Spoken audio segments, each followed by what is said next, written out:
It's been a while since we covered science fiction on the show, and with it being the holidays, let's talk about Last Ounce of Courage. It's about the most fictitious war since the Texas-Israeli War of 1999. That's right, I'm talking about the War on Christmas. It doesn't take much to make me grumpy around this time of year. After all, apparently I'm a fucking movie Grinch. Last Ounce of Courage is about a jackass who doesn't realize how good he's got it and has too much time on his hands, who pitches a bitch fit because some people say Christmas and some other people say holidays. Oh, did I say jackass? I meant this is a very real issue, and the only person who can save us is fucking Jimmy Reno from Roadhouse. He's playing a character named... I'm not even kidding...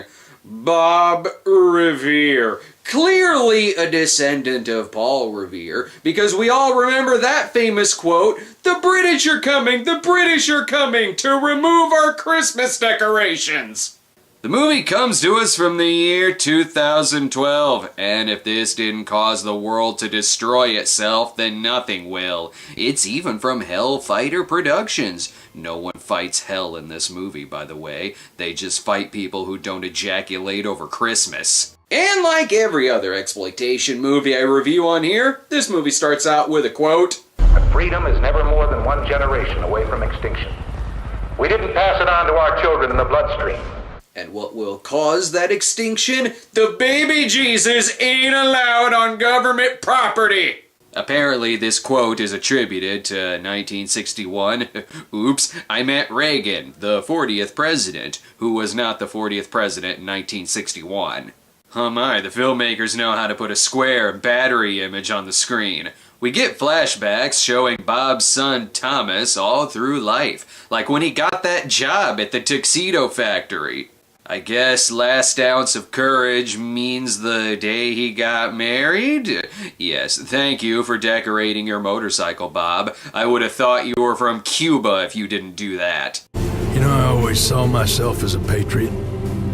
I don't remember anyone telling me that freedom had to be fought for and defended. Well, I see you as overcompensating. Time to say goodbye as Thomas goes off to war in the Heartland? Must be really important since Mom keeps putting the camera down. He's just hoping his wife loses weight before he gets back. You can tell he's really popular. Even Captain America from Easy Rider is there. I'm so proud of you. I'm not proud of you. He then whispers to him what Bill Murray whispered to Scarlett Johansson. This ends with them giving him the camera, so why were you filming all the footage of him leaving? I'll bet you're gonna wish you had that camera while he's gone. Don't worry, he's not in Iraq. He's just guarding a warehouse in Houston. Mostly they're just fighting an army of stock footage, and I'm not sure, but I think the editing is telling me that his unit blew up his own wife. This doesn't sit well with Bob, who's still trying desperately hard to turn into Ray Liotta. But there is some bad news. I'll never forget the sound of that doorbell. Ma'am, I'm afraid we have terrible news. Your son is gay. Actually, he's quite dead. Sacrificing his life, he was awarded the Bronze Star. Says, do not let your hearts be troubled. And it goes on to say, trust in God. Why are multiple people talking at once? Most of you didn't show up to watch him leave, but you're making damn sure he's dead. But the good news is that Dad exceeded his amount of flair needed to work at the biker restaurant. Bob is dealing with this quite poorly. I wanted the world to stop and understand the pain that I was in, to know how I was suffering. Kari and my grandson left when I needed them the most. They were the only part of Thomas I still had left.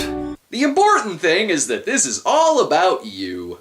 Go ahead and drape that giant flag over your motorcycle. I would have been confused otherwise. I was starting to think you might be Russian. And then cut to another shot of the flag because we wouldn't want the audience to think that we're watching something made by a group of filthy fucking commies. It's 14 years later, and Bob now works at a pharmacy.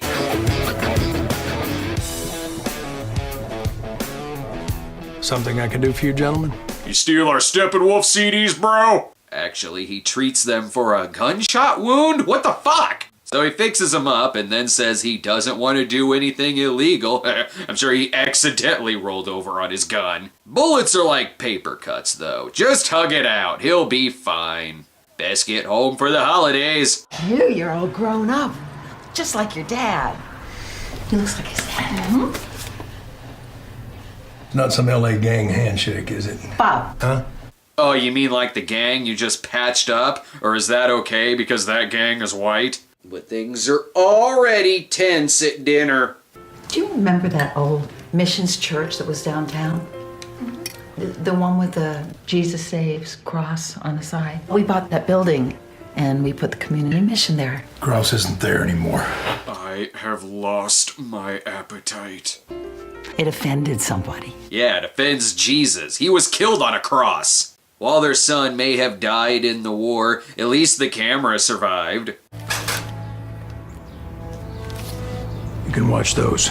The others have me and your mom banging. Hard. Bob's already seen this episode of Seventh Heaven, so he's not interested. And like every privileged, entitled little shit, Bob's grandson Christian needs something to complain about. So why don't people do Christmas like that anymore? With the shepherds and everything. Well, for a long time, people have been trying to pass laws to get rid of Christmas altogether. People still celebrate Christmas! And yes, I said his name was Christian Revere, cause Crucifix McVirgin Birth would have been too obvious. After we flash back to Bob waving goodbye to Old West trains, I'm not exactly sure why part of the movie is being shown within the movie when it wasn't the camcorder footage, but we get to find out what Bob told him. Told him to come home. And I told him to defend our freedoms with his last ounce of courage. And then he died trying to set up Christmas lights in Saddam's palace. Christian looks through some of his dad's old things and then begins talking with his possible lesbian love interest. Unfortunately, Bob lurks around and shows up out of nowhere. Hey, Bob. That needs to be in the box. Can I keep it in my room? No. If there is a God, someone make this wet blanket smile every once in a while. But like every Wonder Bread Christian film, we gotta get in the basketball scene. And wait a minute, that's actor Rusty Joyner, and he's hitting on Tom's wife. Rusty Joyner, by the way, is the actor who starred in Voiceless, the movie about women's health that was written, directed by, and starring men. He also played a serial rapist in Unsullied. I can believe they're both part of the same universe. Now Mom tells a story about how she's secretly a werewolf while the girls do some deep dishing. Chris is so California. Now what is that supposed to mean? He's so hot. Hey, you ought to get him to try out for the play. Oh yeah, so you can hit on him? You're more interested in each other than Christian Revere. You don't have to hide it. Christian, however, is in big trouble. He brought a Bible to school. Christian, when prayer was banned from school, so was the Bible. It's just the way it is now. That's a stupid rule. Yeah, it's almost like in reality you're allowed to bring your Bible to school and read it on your own time, so long as it's not taught in the classes. They do find out it's not an actual rule, though. The principal is just scared of the controversy. I wonder what makes these characters so fear-based. Factor investigation segment tonight. As you know, Christmas has become controversial in America. Public displays of the federal holiday are under attack by the ACLU, and some department stores even tell employees to avoid saying Merry Christmas. Here's an idea. If you want to wish someone a Merry Christmas, wish them a Merry Christmas. But if you're not sure what they practice, go ahead and just say Happy Holidays, 'cause, you know, there's more than one holiday in December. Once again, the Reveres have too much time on their hands. Your grandfather was in a very special unit. What are you doing now? It's not that easy, kid. What are you doing? I'm just one kid. Well, I'm just one grandpa. So, Are you two gonna fuck or something? Time to raid the contraband, I mean Christmas decorations. Are you guys thinking what I'm thinking? If you're thinking it's cheesy, then yeah. No, let's put it up. Let's put it all up tonight. Oh my god, it's almost like no one will give a shit if you do this. Get to the real part of the story. Rusty Joyner wanting to fuck his dead friend's wife. I hope this isn't completely awkward. Can I take you to dinner sometime? You might as well go to dinner with him. He is the best actor in the movie. Fuck that date shit, though. War! Christmas! You remember that plaque that used to be on the courthouse wall? The one with the Ten Commandments in it? Sure. Remember that great big Christmas tree used to be on the courthouse lawn? Yeah. Whatever happened to Christmas in this town? There are Christians who get beheaded because of their beliefs. And you people are complaining about Christmas. Now he's gotta let dead people know he's a patriot. He's also gonna ride through the Confederacy graveyard for shits and giggles. Oh, and we also find out that Bob is apparently the mayor. Thanks for letting us know now. Between being mayor and a pharmacist, doesn't he have more important shit to worry about? They can help me bring Christmas back to this town. And I mean, we're coming back in a big way. I am talking angels, I am talking mangers, I'm talking wreaths, I'm talking the birth of Jesus. I'm talking about Christmas. It's that thing that still gets celebrated today. You're just pissed because other people want to celebrate stuff too. You poor thing. Don't worry, there's more travesties. School districts across the United States are taking Christmas break off the calendar completely and replacing it with winter break. Not everyone takes the week off for Christmas! I'm starting to see why your school's test scores are so low. Why focus on math or science when there's a war on Christmas? Bob wants to turn this into Christmas City, which makes the news on a slow news day. Well, I actually got the idea from my grandson. He was wondering, why don't we celebrate Christmas around here anymore? To tell you the truth, I just couldn't give him a good answer. Probably because millions and millions and millions of people still celebrate Christmas to the point to where it makes appearances in not one, but two major parades, and there is a shopping day that is dedicated to people rioting over what to give each other for Christmas. This is freedom. This is freedom. There's strength and confidence. This is even affecting the school play, which has had its lines changed to this. But Zonor, we are with space aliens who have traveled from afar. Will the king accept us? It has been foretold that the king will be born this night on planet Earth, and he will accept all who seek him and find him. But how will we know it is the true king? The supernova will light our way to the pot of gold. There the king will be, just as predicted in the scrolls of Plutonia. What? You know, I think with you two in the cast, this will be our most memorable winter space odyssey ever. Okay, what the hell? That sounds kind of awesome. But it's not awesome to anti-Christian politician Warren Hammerschmidt. Get it? 'Cause he's played by Fred the Hammer Williamson. The mayor's the pharmacist. Who is this? This is the Hammer. Warren Hammersmith. It looked like it pained him to say that. Even though he's clearly just reading his lines, he's still scary. Obviously, your mayor is not fully cognizant of the statutes that pertain to the separation of church and state. Can you remember all that? If this movie ends with Fred gunning down Christmas decorations, I might recommend this. But rest assured, these Christmas decorations will be taken down, just as they are all over the country. By the way, I live in Springfield, which is the capital of Illinois, so, follow me for a second. 2 blocks down from me is the Capitol building, and here's what it looks like now.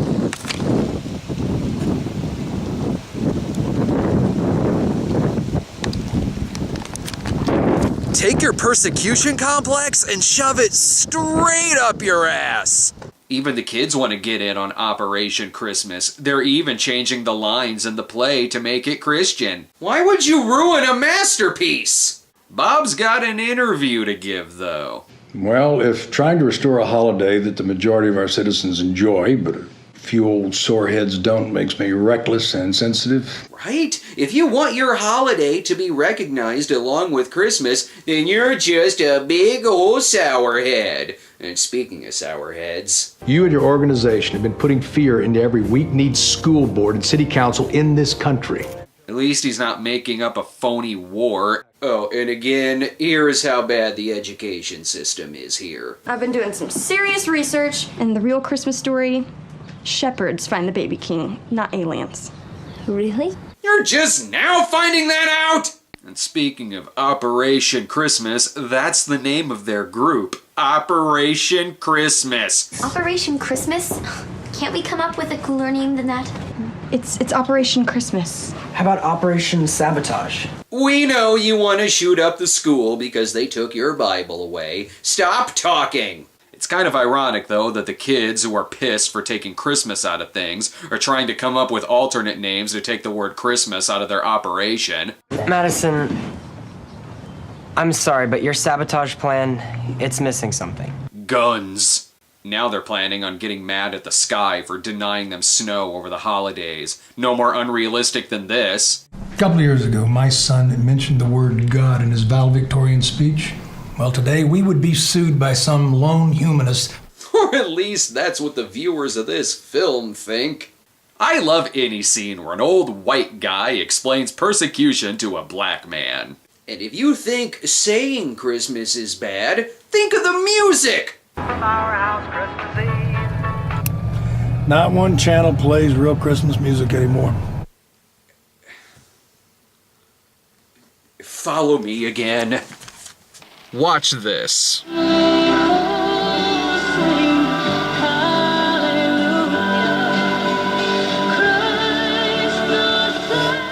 There is not one, but two stations in town that play non-stop 24-hour Christmas music from Thanksgiving to Christmas. This movie is made by lying sacks of shit. Don't worry, we'll give you some Christmas music, though. We three kings of Orient are. And now he's pro getting rid of Christmas music. No, seriously, he gives him a dirty look to make him stop singing. Guess only he can deny people Christmas music. Oh, and we're 50 minutes in, and we finally have a scene where they're feeding and giving clothes to the poor. Maybe they should be focusing on that, and not whether Black Caesar disapproves of your lights. But fuck all this, what about the space play?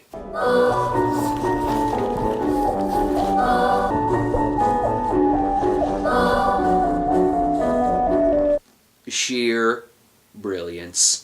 And of course, this small town play is being directed by every off-Broadway auteur Dieter from SNL stereotype. But as we all know, there's no other Christmas stories they can tell. It has to be the nativity story, only replaced with aliens. Again, I see no problem with this.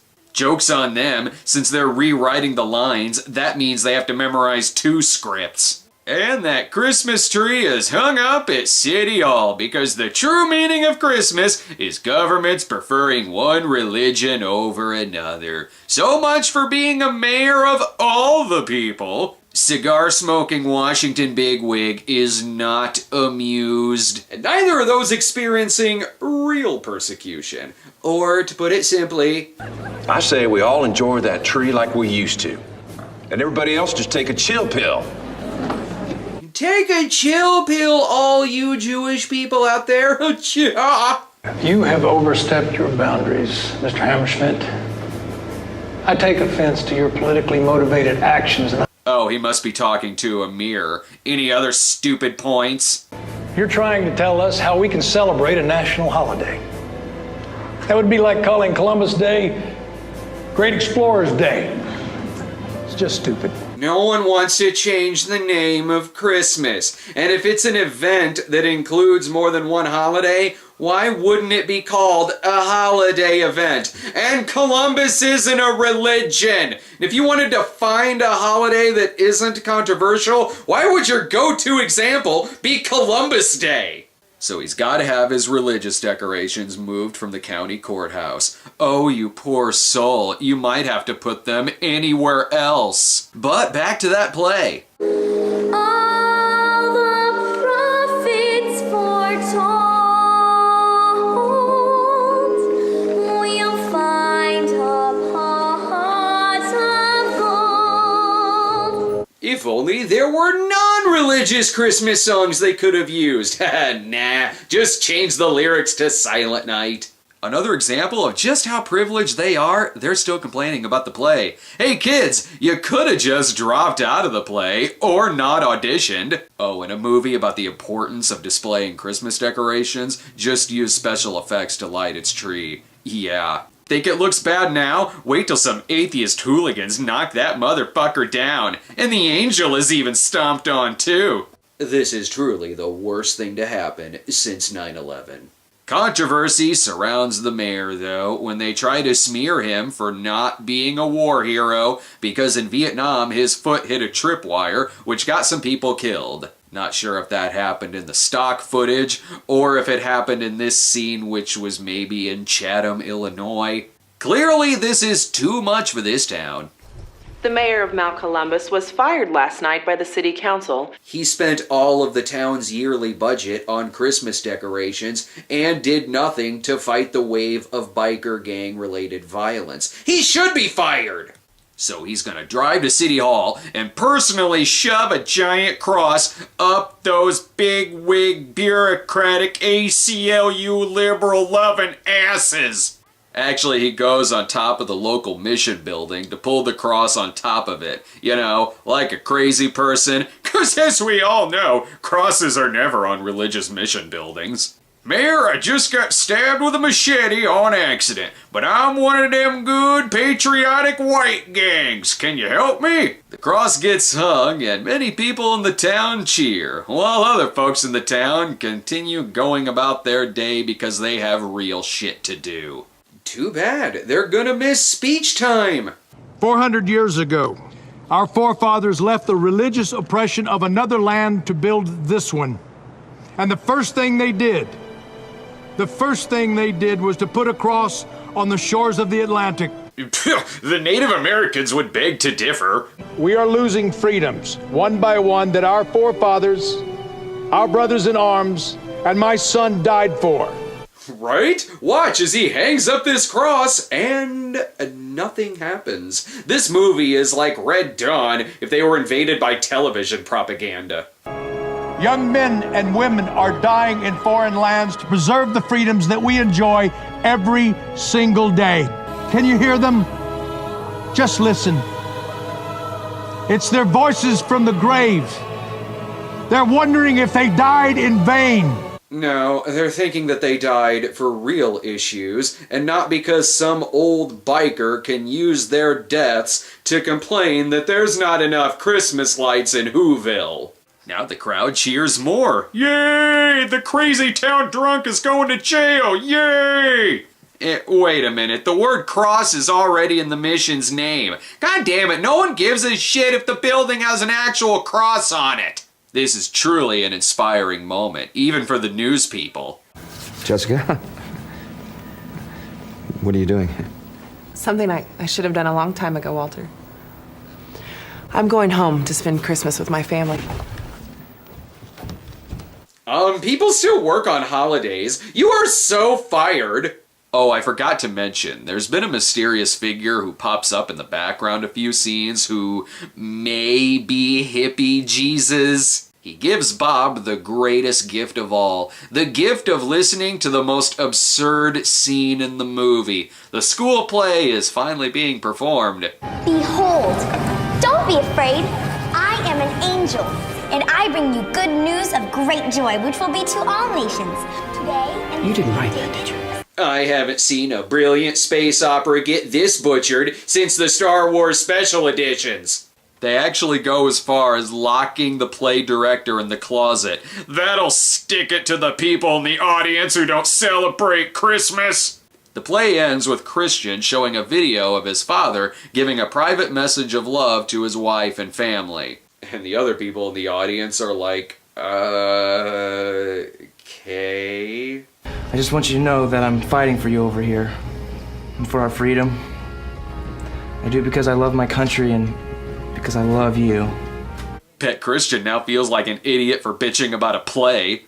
I guess this video's alright though. It's not like it shows him getting killed. Well, God bless you guys.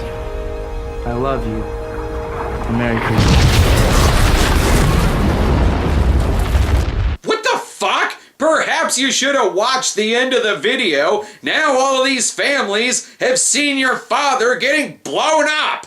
That's right, people who came to see their kids in a school play now know what the inside of Thomas Revere's skull looks like. But thankfully they didn't see a non-denominational play about aliens. That's way worse. This deserves a slow clap.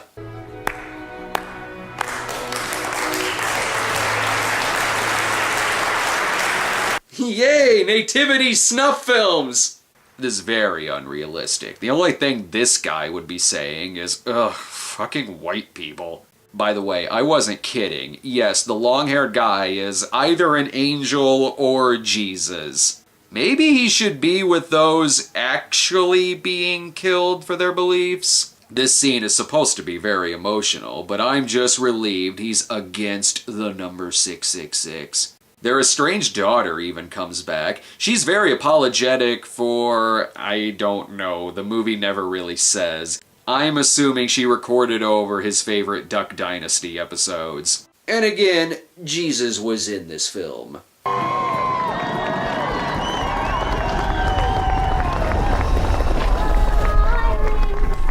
Ow! Blow me! Fred decides not to have everyone arrested, probably because that would never be an option, and it would interrupt more speech time. I love my country, and I love being free. But I now know that freedom only comes with great sacrifice from each and every one of us. Yeah, we all have to sacrifice some dignity in order to make fear-based propaganda pieces of shit like this.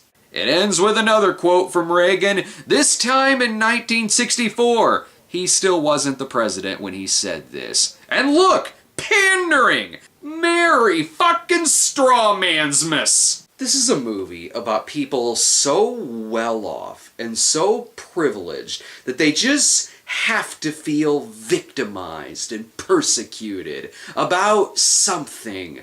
Anything. They want to feel that they are victims too, even though they're not, and they live pretty fucking solid lives. Here's where I would normally get into who made the movie. Well, okay, idiots. Idiots made this movie. The movie is written and directed by fucking idiots for idiots. Idiots made this film because they know just how idiotic a person would have to be in order to buy this blatant piece of idiot porn. So Merry Christmas, Happy Holidays, take care of yourselves and each other, and don't be a fucking idiot. Gonna get a big old Christmas tree. Christmas tree, that is.